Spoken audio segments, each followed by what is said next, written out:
Vamos à palavra? Quem trouxe Bíblia, diga amém. Então todo mundo trouxe, nem que seja no celular. Conecte o sabre de luz, Bíblia de papel. Abra no Evangelho de Lucas, capítulo de número 13. Lucas, Evangelho de Lucas, capítulo de número 13. Vamos ler os versículos de 1 a 9, mas antes de lermos esses versículos, deixa eu te contar sobre essa história. Te contar sobre de onde que eu tive o desejo da parte de Deus de pregar nesse texto. Essa semana não foi uma semana muito fácil para mim. Foi uma semana difícil. Em que aspecto? Aspecto de trabalho na igreja, de situações de pessoas que nos decepcionaram, nos causaram tristeza. Em pessoas que você investiu nelas, assim como Jesus investiu em Judas, por 3 anos. E agiram contra o Senhor. E tudo aquilo foi tumultuando. Aí veio meu problema de saúde. E outros mais. E assim, foi uma semana difícil. Quando foi um desses dias da semana, eu olhei um texto que estava ali no celular. Era um jovem da nossa igreja perguntando sobre a interpretação de Lucas 13. E eu vi lá os textos, e falei, depois eu respondo. Depois eu vou responder a ele aqui. Coloquei lá no canto. Mas quando esses problemas aconteceram, eu fiz uma pergunta para Deus, em oração. O que Deus espera de mim? Diante desses conflitos, dessas guerras, desses ataques, eu perguntei para Deus, o que o Senhor espera de mim? O que Deus espera de mim? E eu fiquei com aquilo na cabeça. E essa é a pergunta que eu faço para você. O que Deus espera de você? Porque nós sempre geramos uma expectativa. Eu gero uma expectativa do meu filho gera uma expectativa do pai, eu gero uma expectativa da pastora Leonor, ela gera uma expectativa de mim. Nós sempre geramos uma expectativa, a gente sempre espera do outro alguma coisa, e a pergunta é, e Deus? O que é que Ele espera de mim? Pô, eu tô vivendo essa situação, tá? E o que é que Deus espera de mim nessa situação? E aí quando o rapaz fez a pergunta, eu fui lá olhar, aí eu fui olhar o texto, né? Ele falou, pastor, lá, Lucas 13, lá, fala daquela... Aí ele conta a história, e eu fui ler o texto, para poder responder para ele. E no texto, eu encontrei de Deus essa resposta, que Deus espera de mim. Nós vivemos o ano passado, o ano do extraordinário, o ano retrasado, o ano dos milagres. E esse ano, o ano da gratidão. Quero ser grato a Deus. Mas, o que Deus espera de mim, além da gratidão, da minha vida, do meu servir, da minha fé, da minha família, os meus passos, as minhas escolhas, as minhas atitudes, elas se baseiam em que exatamente? O que é que Deus espera de você? Qual é a expectativa que Deus tem da sua vida? A sua vida existe, por quê? E quando vêm os ataques, as afrontas, os medos, as guerras, o que é que Deus espera? Lucas capítulo 13 diz assim, só o versículo 1 e o versículo 2, só o 1 e o 2. Naquela mesma ocasião, chegando alguns, falavam a Jesus a respeito dos galileus, cujo sangue Pilatos misturara com os sacrifícios que os mesmos realizavam. Ele, porém, lhes disse, Jesus disse para eles, pensais que esses galileus eram mais pecadores do que todos os outros galileus, por terem padecido, sofrido estas coisas? Bom, antes de nós entrarmos nos versículos de 1 a 9, quando você vai ler um texto da Bíblia, você tem que olhar o contexto histórico, cultural, geográfico, profético, entender um pouco de que o que está sendo dito aqui serve para mim hoje. Quem estuda a Bíblia vai chamar isso de anacronismo, né? Uma história do passado se vindo para o presente. Então eu preciso olhar o que é que Jesus estava falando antes. Em alguns casos, os textos se conectam, outros não. Neste caso, há uma conexão. O texto anterior se conecta com o texto que nós estamos lendo. Por quê? Porque no verso 1 está escrito, naquela mesma ocasião chegaram alguns. Então o tempo, cronos, tem a ver com o que Jesus estava pregando. Então Jesus está pregando no capítulo de número 12, Jesus está falando ali para milhares de pessoas, quando acontece o capítulo de número 13, alguns chegam e contam para ele que alguns galileus tinham sido mortos pela espada de Pilatos, e que por causa disso,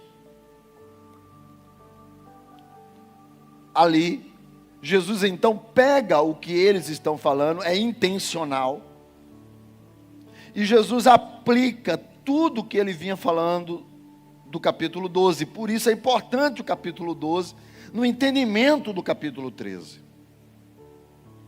O capítulo 12, Jesus está falando para a multidão, e ele manda que eles tomem cuidado com os fariseus, 12:2.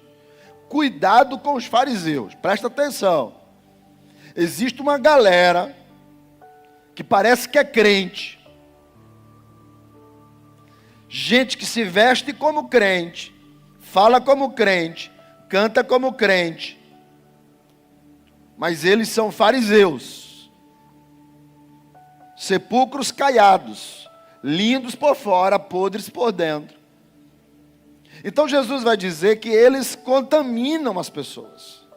E ele manda que a gente tome cuidado com esse fermento, porque vai contaminar as pessoas. Então Jesus começa falando dos fariseus. E a multidão está ali, deve ter fariseu por ali por perto.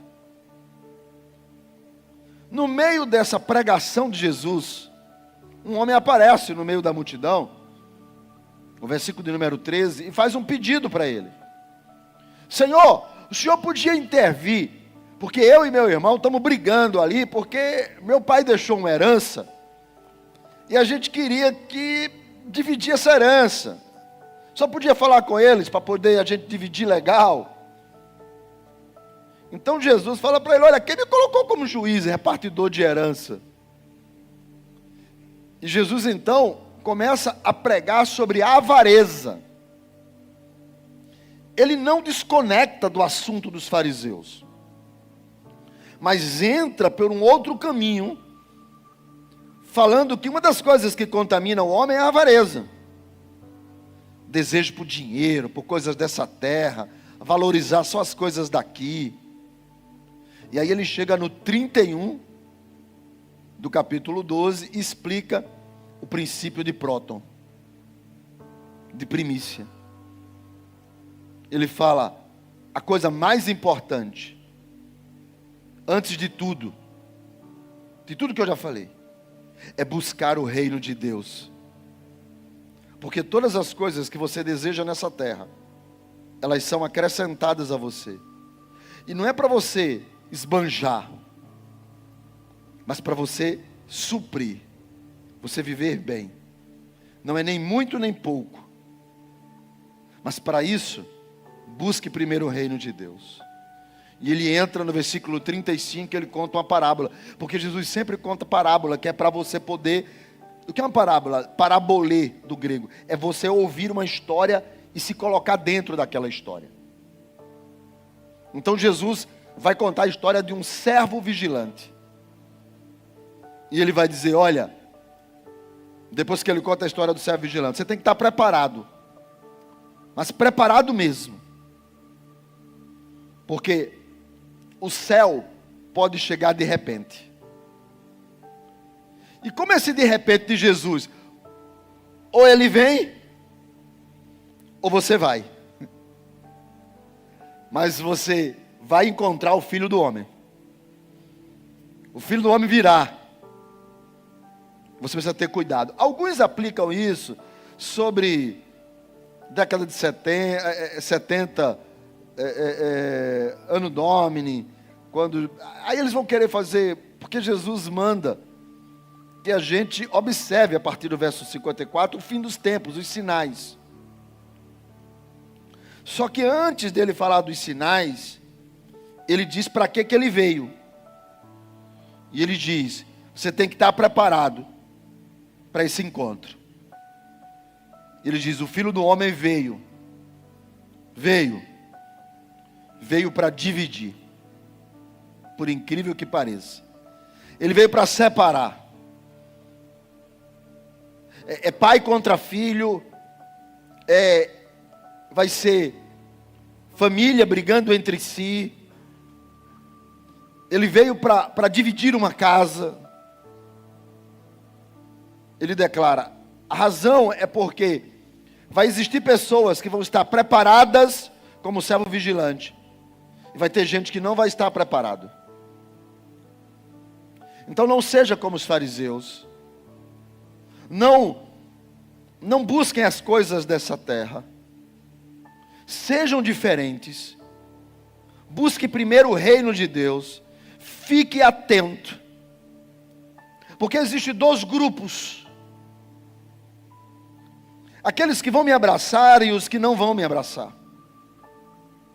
E aí ele fala dos sinais dos tempos. E ele diz, tenha capacidade de discernir. Fique ligado. Mas se ligue. Porque vai chegar uma hora em que você vai se encontrar comigo. Então tenha capacidade de perceber que o fim chega para todo mundo. E o fim vai chegar. Você escolhe céu ou terra. Ou você vai ter o seu coração no céu, ou você vai ter o seu coração na terra. Escolha. E Jesus está falando sobre essas coisas. Está pregando sobre isso. Dizendo que você tem que fazer conta. Você não pode, você tem que ter cuidado com o seu comportamento. Porque vai chegar um determinado momento que essa prestação de conta vai existir. E se você não ligou para isso, você vai pagar um preço. É quando ele fala de perdoar o adversário, você deve, e você pode sair dali, você resolveu. Ele entra nessa vibe aí, falando igual o filme aqui, nessa vibe. E ele está nessa conversa, quando entra o capítulo de número 13, chega alguns, e fala, o senhor não sabe o que aconteceu. E ele, o que foi? Alguns zelotes, que eram pessoas que eram contra os impostos de Roma, brigavam contra Roma, contra o governo. eram muito devotos, defendiam a rebelião, defendiam a espada. Fala assim, o senhor não sabe, essa galera estava criando uma rebelião lá na Galileia. Aí vieram para Jerusalém, para adorar no templo, e eles estão adorando no sacrifício. A espada de Herodes vem e mata eles. É o texto. O sangue deles foi misturado com o sangue do sacrifício que eles estavam ofertando. Então eles estavam adorando a Deus contra o império de Roma, e a espada de Pilatos vem sobre eles. Eles contam essa história para Jesus. Então Jesus vai, a partir do verso 2, contar duas histórias. Quantas histórias eu falei? Quantas histórias eu falei? Duas, isso. É para saber se você está prestando atenção. Duas histórias. Nessas duas histórias, Jesus começa assim: vocês estão pensando que esses homens eram mais pecadores pelo fato deles estarem adorando, serem contra Roma, rebeldes, rebelião, contra Roma, eram zelotes, contra impostos, devotos a Deus, e foram mortos por Pilatos, pela espada de Pilatos, na hora que estavam adorando. Vocês acham que esses homens eram mais pecadores do que toda a Galileia que não fez isso? E o texto de pecadores aí é uma palavra do grego que quer dizer malvados, perversos, marcados pelo mal, cheios de culpa, culpados, dignos de espada. Vocês acham que eles são mais pecadores do que outros? Existe pecadinho e pecadão? Então Jesus conta uma segunda história, que é do verso de número 4. Jesus diz assim: haviam 18 homens que trabalhavam construindo uma torre. Torre de Siloé. E se eles estavam construindo uma torre, que é a torre de Siloé, em Jerusalém, porque eles estavam a serviço de Roma. Então, enquanto os galileus estavam contra Roma, os 18 estavam a favor de Roma. Estão construindo uma torre, e a torre cai, desaba e mata todos os 18. E aí Jesus pergunta para eles: são estes os que morreram, porque estavam construindo uma torre para Roma, mais pecadores do que os outros que não estavam trabalhando para Roma? Então, a questão aqui é que existem dois grupos. Como Jesus disse que havia no capítulo 12. Os que servem e os que não servem. Os que têm o coração no céu, os que têm o coração na terra. Os que estão preocupados com as coisas dessa vida, os que não estão preocupados com as coisas dessa vida. Então Jesus coloca mais uma vez agora dois grupos. Grupo que ama o céu e grupo que ama a terra. Capítulo 12. Mas agora ele fala, tem dois grupos aqui. Os grupos são diferentes. Um grupo defende Roma, os da torre, trabalham para Roma. E o outro é os que morreram pela espada de Pilatos, são contra Roma. Então a questão aqui não é se você é a favor do PT ou do PL. Se você gosta de Lula ou de Bolsonaro. O fator aqui não é se você torce pelo Santo ou pelo Sport. Pelo Náutico ou pelo Sport. Como é aquele outro agora que o padrão é azul? Pelo Retrô ou pelo Sport? Sabe que o Sport está em todas, né? Ou seja, a questão aqui não é porque você está lutando, não tem a ver isso. Não é se você é assembleano ou batista, católico ou protestante.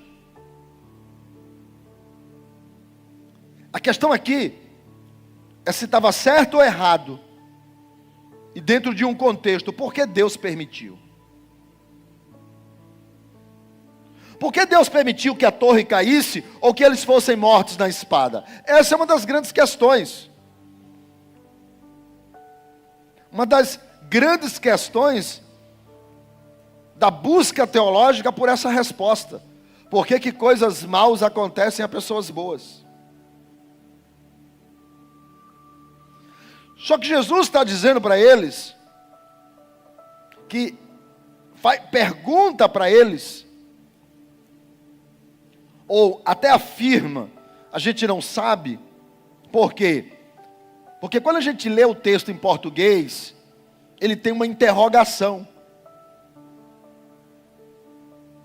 Mas não havia interrogação, exclamação, ponto, vírgula, no contexto hebraico, quando foi escrito no grego.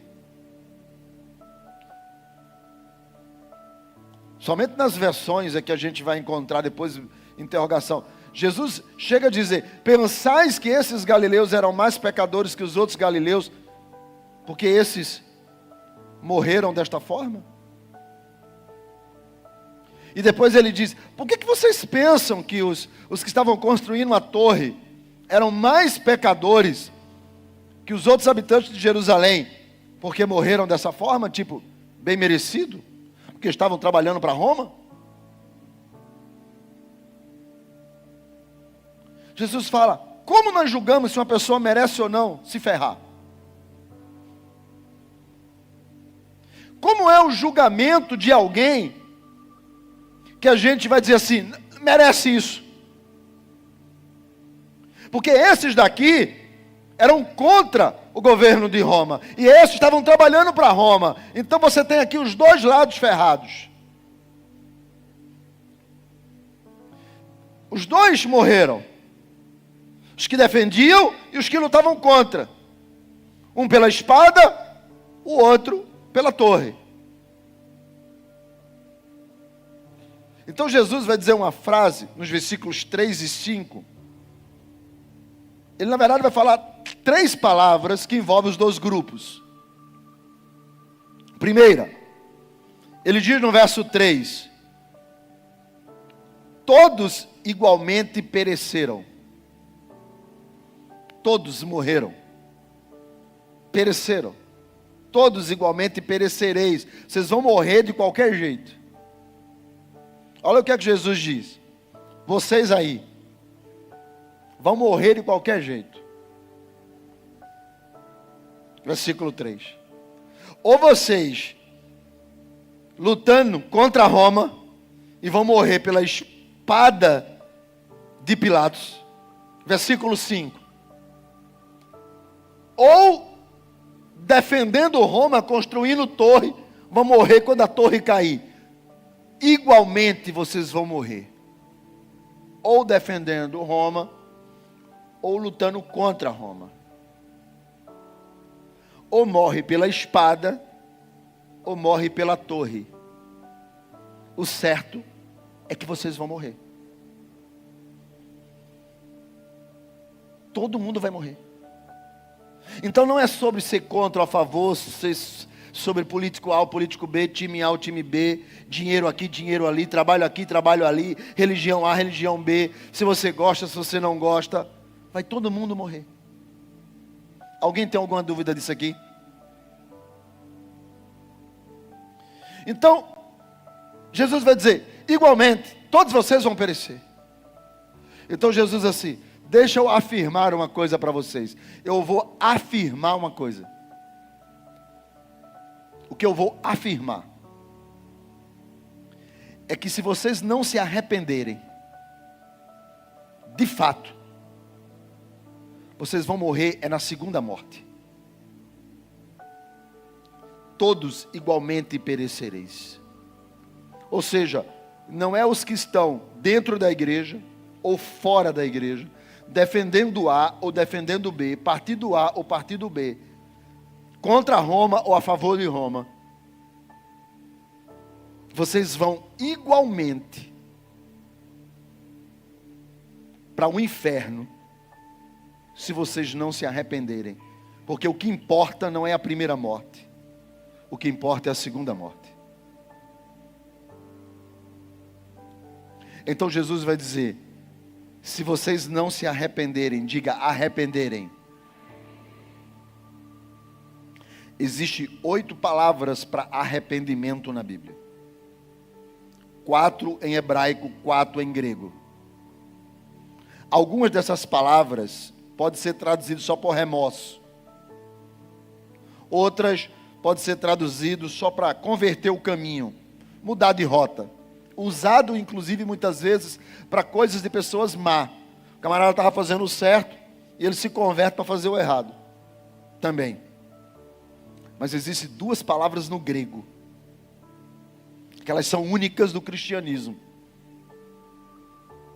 Usadas pela filosofia grega para o entendimento de algo que transcende a opinião, a filosofia e o mundo. E que foi aplicado quando Jesus veio dizendo: arrependei-vos e crede no Evangelho. Se chama metanoia. Metaneu. Não é apenas uma mudança de rota, uma nova estrada, uma nova maneira de fazer alguma coisa. Não é uma mudança moral, uma mudança ética, uma mudança de roupa, um comportamento diferente. Não é entrar numa igreja e começar a dar a paz do Senhor. Jesus está dizendo, é uma maneira de você olhar as coisas e ver diferente.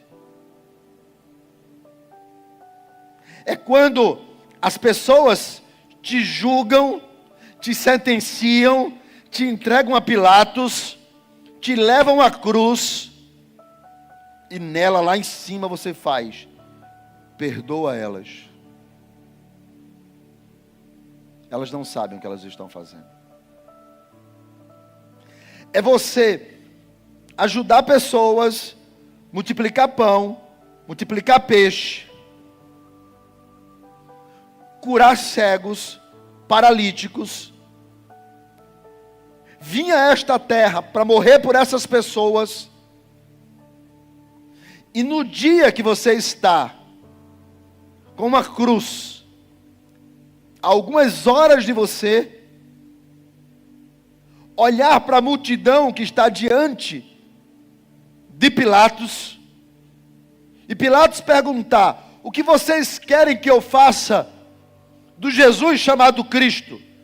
E o povo que você se doou grita: crucificam.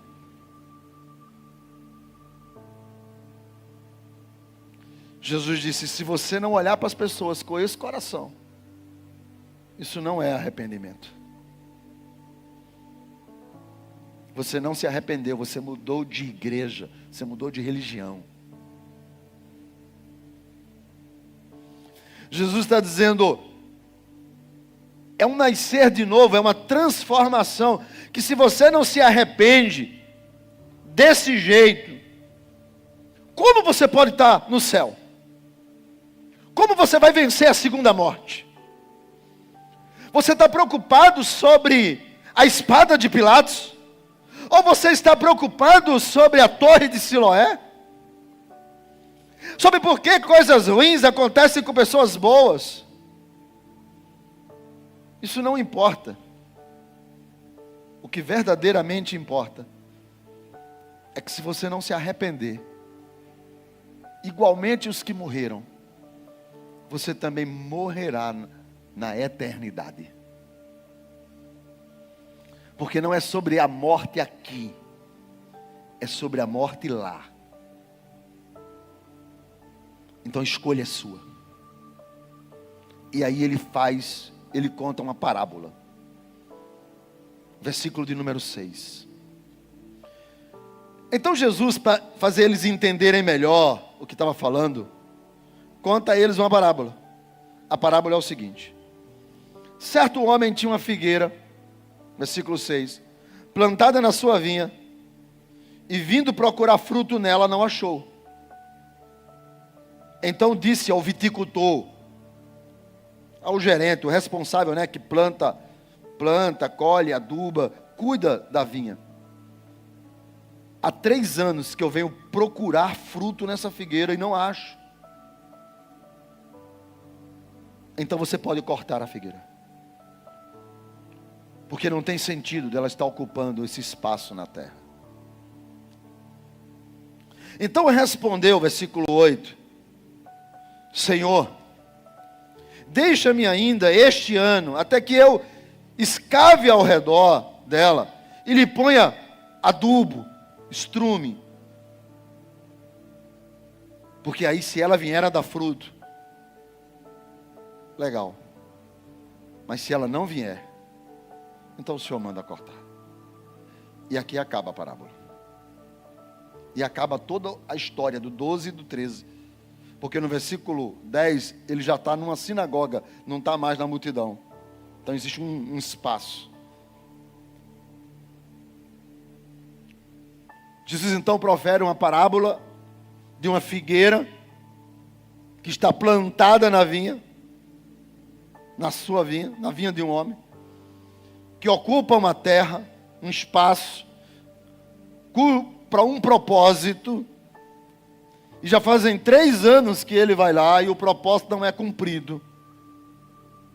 E ele então manda cortar a árvore porque ela é estéril, ela não dá fruto. E aqui o viticultor, que é o gerente da propriedade, pede mais uma chance para aquela figueira. Existem 2 palavras no versículo que me responde a pergunta que eu comecei: o que Deus espera de mim? Porque diz que o dono da vinha foi à sua vinha, versículo de número 6, procurar fruto, e não achou fruto. Versículo de número 7, ele diz para o viticultor: fazem 3 anos que eu procuro fruto. Jesus diz à mulher do poço: o meu pai procura adoradores que o adorem em espírito. Então Deus procura. Deus está de olho em você. E Ele está procurando. E o que é que Deus está procurando em você? Fruto. O que é que Deus espera de mim? Fruto. A parábola diz que certo homem, e se esse certo homem ele aponta para Deus e diz que ele tinha uma vinha, então Deus é o dono da vinha. E você está plantado nela. E tudo que está aqui pertence ao Senhor. Tudo pertence a Ele. Então sua vida está nas mãos de Deus. Sua casa está nas mãos de Deus. Seus filhos estão nas mãos de Deus. Não adianta você fazer nada, mas tudo está nas mãos do Senhor. Tudo está debaixo do controle dEle. Perder-se achando que Deus esqueceu de você, está errado. Achar que Deus não está no controle, está errado. Achar que as coisas estão acontecendo, que torres caíram, ou Pilatos mandou matar, e essa morte aí dele, dos que estavam lá contra os zelotes, é porque eles estavam errados. Não, isso não tem nada a ver. Coisas ruins também acontecem a pessoas boas. Crente é assaltado, crente perde emprego, crente bate carro, bate no carro da gente, crente vai dormir e o cara liga um pagode miserável do outro lado das 3 ruas e você não consegue dormir, e você amaldiçoa ele com praga de hemorroida, mas não tem jeito.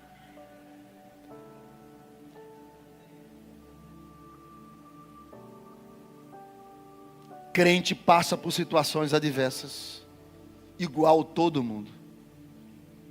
E Jesus está dizendo: você está preocupado com isso? Não é isso que você tem que se preocupar. você tem que se preocupar com a segunda morte, e não com a primeira. Você tem que se preocupar com a eternidade, e não com a vida efêmera dessa terra.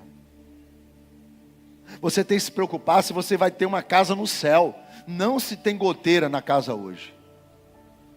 Porque essas coisas a gente resolve, essas coisas a gente conserta, essas coisas dá um jeito. Mas isso não é o mais importante. O mais importante é a eternidade. E tem muita gente que não está olhando para isso. Então o que é que Deus está procurando? Deus está procurando o dono da vinha, o que tem você na mão dele, o que está no controle de todas as coisas, o que é Senhor do universo. O que Ele espera de você é fruto. Que fruto, pastor? Eu já sirvo, estou na escala, sou dizimista, sou fiel, não falta um ensaio. Chego na igreja 6:10, porque sei que o culto começa às 18. Quem dá um glória aí?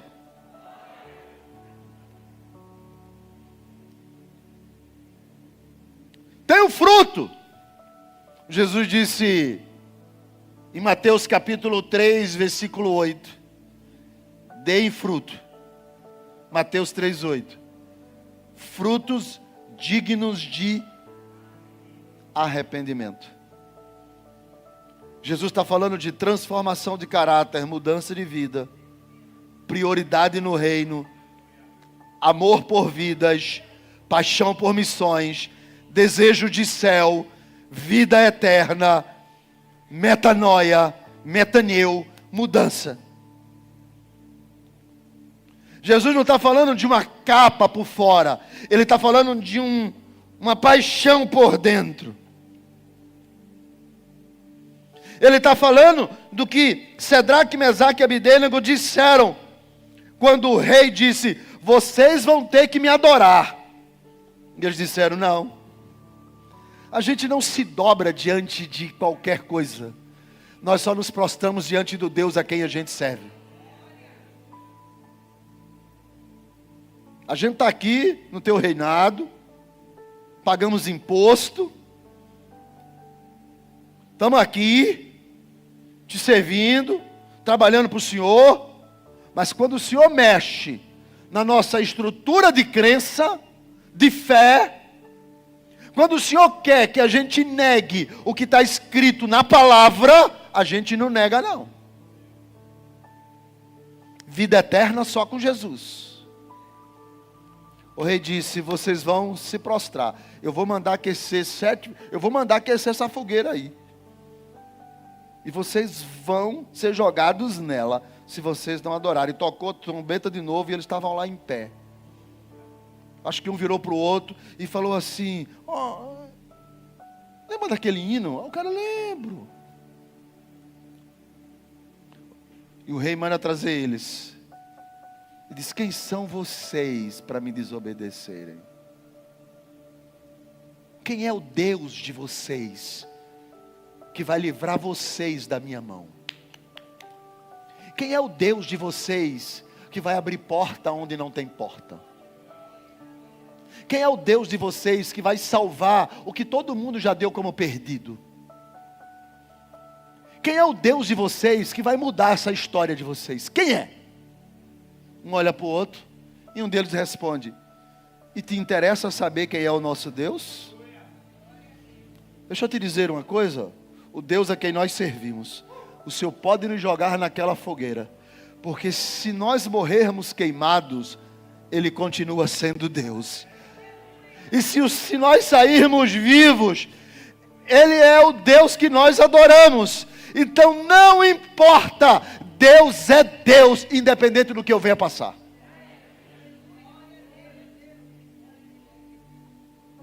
Jesus disse na parábola: o dono da vinha está procurando fruto. Esse é o fruto que ele está procurando. Esse é o tipo de crente que ele está buscando. Esse é o tipo de fruto no meio da vinha da alegria que ele está buscando. Aquele cujos seus amigos no trabalho te respeitam, não como um chato, mas como pessoas que estão caidaças no mundo, mas quando a coisa aperta, fala, procura o irmão para orar por nós, porque ele sabe que Deus te ouve. Como aquele que o patrão zomba de você, janeiro, fevereiro, março, sempre tirando onda com a sua fé. Você não pode fazer nada, é o patrão. Mas quando a dor bate na porta da casa dele, que ele chega no outro dia arrasado, é o crente que ele vai procurar e dizer, ora por mim que eu sei que o teu Deus te ouve. Que tipo de fruto Deus está achando em você? Que tipo de fruto você exerce no reino de Deus? Ele foi procurar fruto e não achou. Mateus capítulo de número 7, versículo de 15 a 20. Diz assim, acautelai-vos. Quer dizer, tome cuidado, se ligue, fique esperto dos falsos profetas. Sabe qual é o problema aqui dos falsos profetas? É que todo mundo espera um falso profeta, o cara da televisão, o pastor das multidões, ou aquele que está no meio de um culto pentecostal e se levanta e diz, eu sou o Senhor, falso profeta. Aí você só rotula falso profeta nesse aspecto grandioso. Jesus disse, cuidado com o falso profeta. Porque sabe quem é o falso profeta? Quer que eu responda sim ou não? Quer saber hoje quem é o falso profeta, sim ou não? O falso profeta é o teu amigo. Talvez a pessoa que está do teu lado seja um falso profeta. Isso se não for você.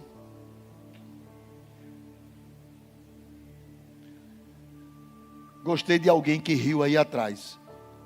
E tem um telefone tocando. Converte o telefone. Aceita Jesus como teu Salvador. Deixa eu falar para você. Por que, pastor, o falso profeta é o meu amigo? Porque olha o que é que ele diz. Ele se apresenta disfarçado em ovelha. Não é em pregador. Não é no cara da televisão. Esse pode ser também um falso profeta. Mas não é o que leva as multidões para o inferno. É o que leva você para o inferno. Porque o texto diz assim, por dentro são lobos. Lobos o quê? Roubadores. Eles querem roubar a sua fé. Eles querem roubar a sua capacidade de dar fruto. Eles querem que você seja uma figueira estéril, para ser cortada.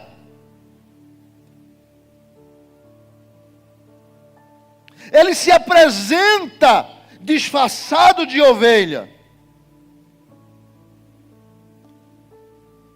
Por isso que Jesus disse, como que você deve conhecer esse tipo de gente que está do teu lado? Você conhece pelos frutos. Você conhece pelos frutos. Jesus está dizendo, pelos seus frutos, vocês conhecem esses falsos profetas. Jesus está dizendo, deixa eu contar uma coisa para vocês. Jesus diz assim, vocês já viram árvore boa produzir fruto ruim? Não. Assim como a árvore má não dá fruto bom. Jesus disse, olha, espinheiro não dá figo. Você não tira figo de abrolhos, de espinheiros,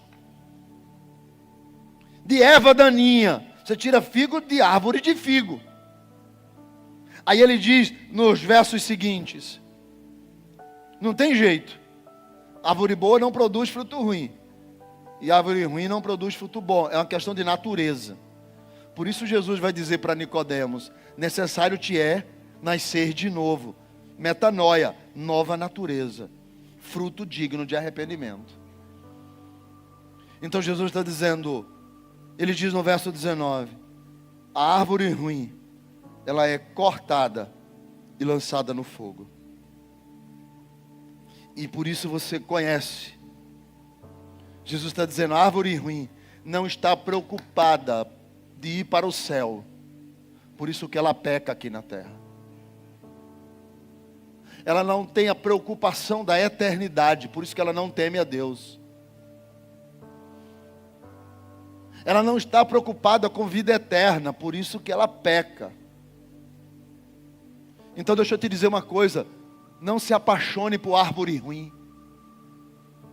Não sente para comer um açaí com árvore ruim. Não goste de quem não tem paixão pelo céu. Desejo de vida eterna. Não peco por causa do meu Deus. Não peco por causa da eternidade. Não ande com lobo roubador. João 15,16 diz que Deus escolheu você para dar fruto. E que o fruto de vocês permaneça. Então faça a vontade de Deus. Ame o seu Senhor. Seja apaixonado por Jesus. Cumpra o seu propósito. Pense no reino. Pense na vida eterna. Quando nós estamos servindo nas portas, nós não estamos aqui porque vamos aparecer. Nós estamos aqui porque nós estamos construindo um propósito muito maior, para que pessoas entreguem a sua vida a Jesus, como você, que antes não servia a Deus, mas agora está sentado aqui, servindo a Deus.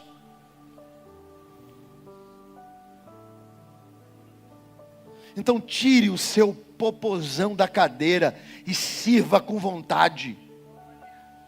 Produza frutos. Se envolva.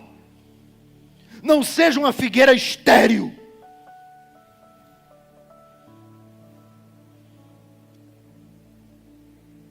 Jesus diz no verso de número 7. Ele chama no 6 o viticultor e diz, eu estou procurando nele a presença do Espírito que não tem. Por fora pode ser ovelha, figueira, mas por dentro é lobo devorador. Eu estou procurando a presença do Espírito e não tem. Então corta. Corta. Versículo de número 7. O viticultor, que é a chave de todo o texto.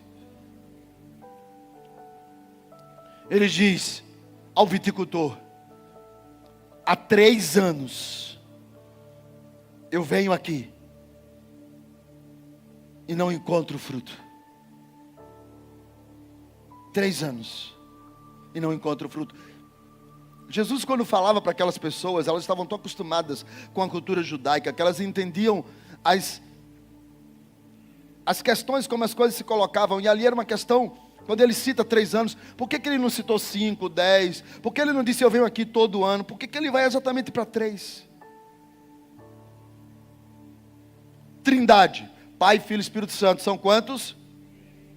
O homem é formado de corpo, alma e espírito, são quantos? 3 foram os patriarcas, que foi Abraão, Isaac e Jacó. Jonas ficou quantos dias dentro do ventre do grande peixe? E Jesus quantos dias ficou no túmulo?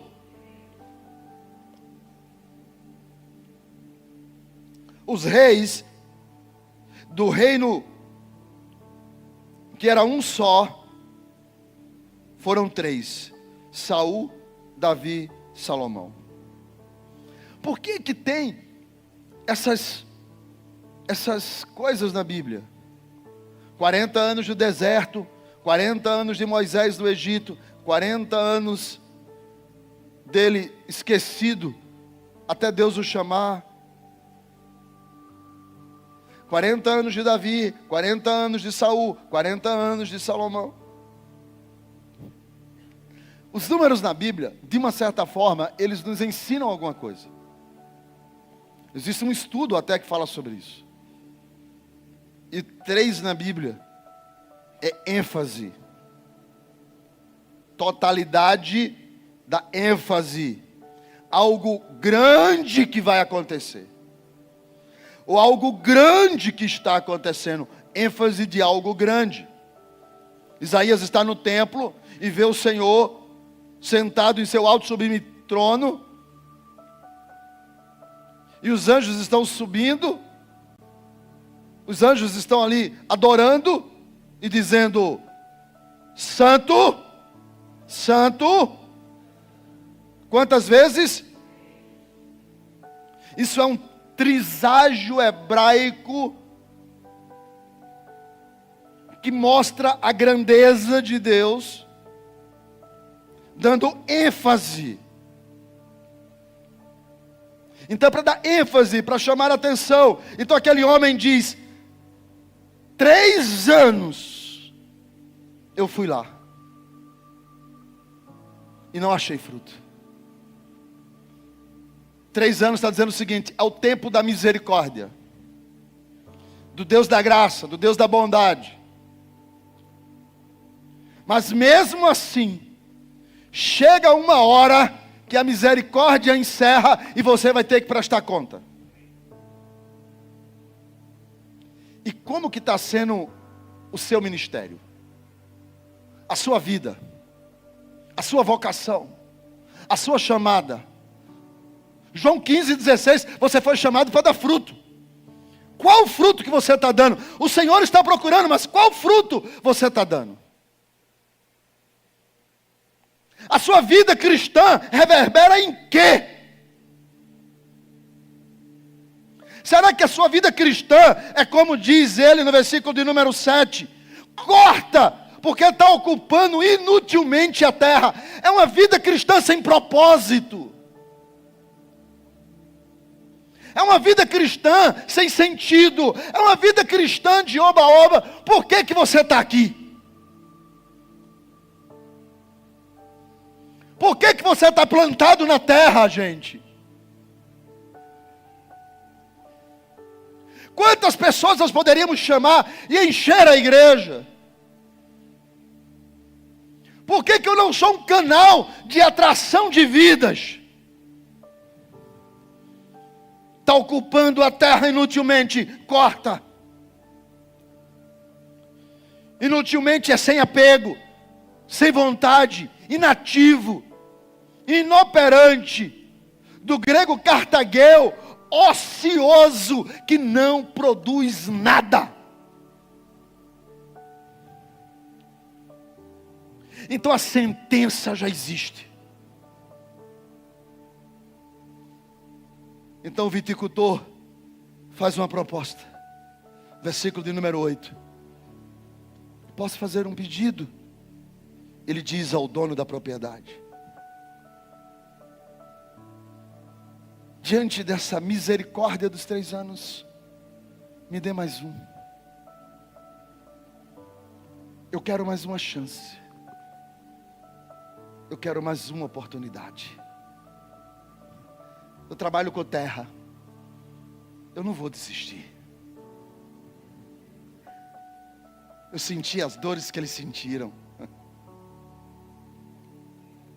Olha o viticultor, já sabe quem é ele na história? Eu senti as dores que eles sentiram. Os problemas que eles tiveram. Caminhei com eles. Senti tristeza quando Lázaro morreu.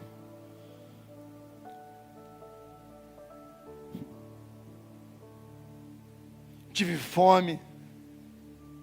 Vi a traição do povo gritando: crucifica.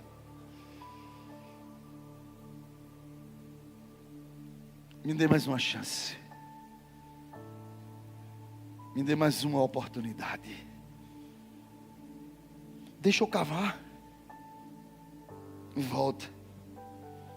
Achar raiz. Adubar a terra. Molhar. Porque a gente que cuida de árvores sabe a dor de um machado que corta. Eu não posso desistir de você. Eu não posso desistir da tua vida. Jesus disse. Eu não posso desistir, ainda que você seja uma árvore ocupando um espaço inutilmente. Porque não é sobre oferta. Não é sobre ter o nome na lista dos âncoras. Não é sobre fazer parte de um GC. É sobre vida eterna. E isso é muito mais do que coisas. Isso tem que mexer aqui dentro. Se não há paixão por Jesus, não tem sentido. Não é sobre chorar num culto, porque um bom filme faz a gente chorar também. É sobre não deixar que nada me afete, porque eu sei em quem eu creio.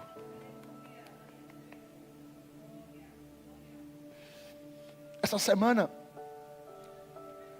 um desses dias, nós sentamos na mesa, eu e Leonor, na hora do nosso café da tarde. Era umas 5h30 mais ou menos. 5 horas. E eu falei para ela, amor, a gente precisa buscar mais a Deus. E ela falou, é verdade, eu sei. A gente ficou conversando ali sobre buscar mais o Senhor, buscar mais a Jesus. Eu falei, sabe aquele caso que aconteceu terça-feira? Aquilo me afetou muito. Ela disse, eu sei. Eu falei, mas eu penso na vida desse casal. Eu penso sobre o inferno. Porque eu seria um grande idiota, servir a Deus por 30 anos e terminar na escuridão. Como Judas, que andou 3 anos e terminou se suicidando.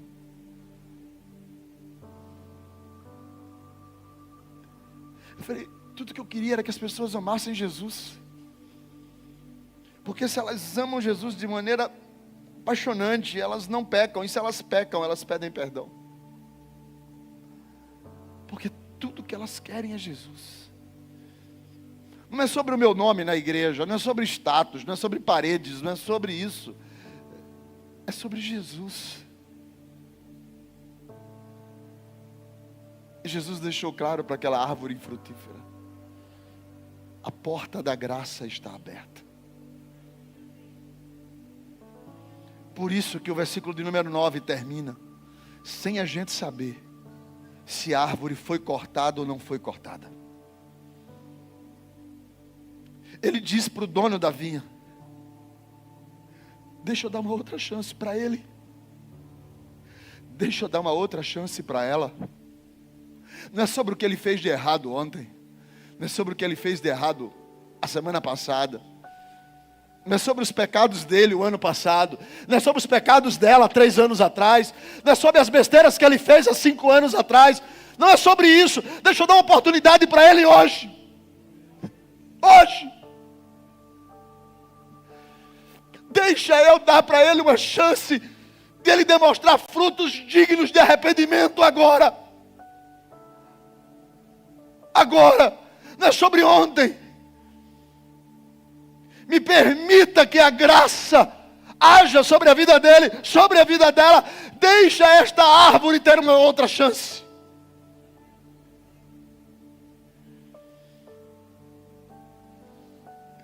Se por acaso até o último momento, da última chance, ele não vier, o Senhor corta.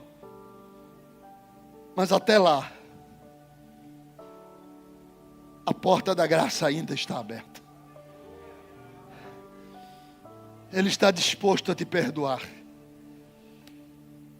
Ele está disposto a te encontrar, a cavar em volta de você, achar a raiz para fazer alimentá-lo. Deus não vai desistir de você, pai. Deus não desistirá da sua filha, não desistirá do seu filho, não desistirá da sua família. Esposa, Deus não desistirá do seu marido. Marido, Deus não desistirá da sua esposa. Ele continuará cavando. O viticultor disse: uma segunda chance. Eu sei que já foram 3 anos, a graça toda, a misericórdia toda, parece que já acabou. Mas eu sou viticultor. Eu passei a dor junto com eles. Eu sinto que eles sentiram. Eu não sou só o verbo, eu sou o verbo que se fez carne e habitou entre nós. Eu sou o intercessor, o mediador. Então Deus ainda acredita em você. Jesus está dizendo: há uma chance para você. Há uma chance para a sua casa. Há uma chance para a sua família. Há uma chance para os seus filhos. Você ainda vai estar aqui dentro. Vai olhar para ele lá. Vai olhar para ela lá. E no final do culto vai gritar junto comigo: eu e a minha casa. Há uma chance de Deus para você.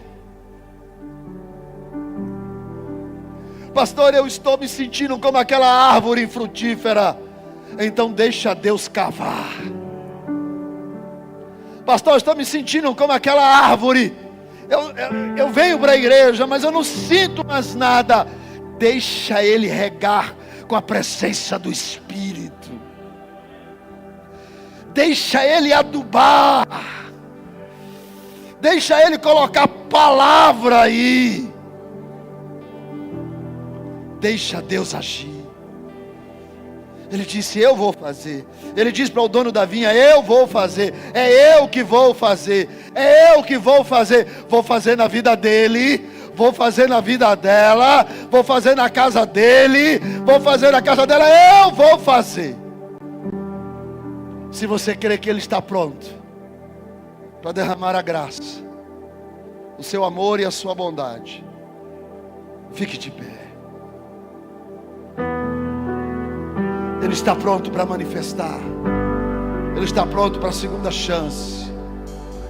Ele está pronto para mais uma vez. De novo, e de novo, e de novo, e de novo. Pastor, eu já caí. Ele levanta. Pastor, eu já tropecei. Ele levanta. Ele não desiste de você. É só você dizer: pai, eu preciso de ti. Como eu preciso de ti. Como eu preciso do Senhor.